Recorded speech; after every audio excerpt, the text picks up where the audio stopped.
Hello বন্ধুরা, দেখুন মহারাষ্ট্রে মানে সোশ্যাল মিডিয়াতে দেখাচ্ছে একটা আইফোনের জন্য ছেলেটা তার বাবা ও মা তিনজনে মিলে খাদে পড়ে গেল।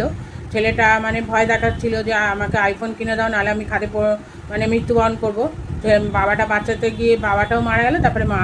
তাই বলছি একজন বাবা মায়েরা আছে, গার্জেনরা বলছি বিশেষ করে, মানে ছেলে মেয়েরা যা বলে সঙ্গে সঙ্গে সেগুলো দেয়, কিনে দেয়।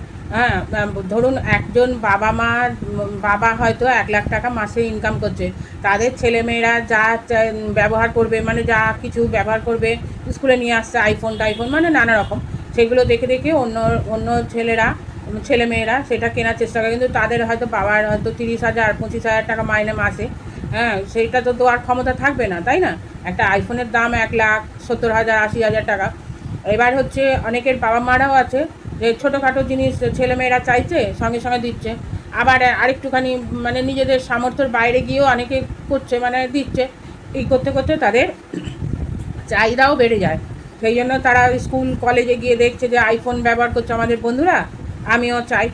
তখন হয়তো তাদের হচ্ছে টাকায় সেটাকে অ্যাফোর্ড করতে পারে না, তখনই এই সব ঘটনাগুলো ঘটে।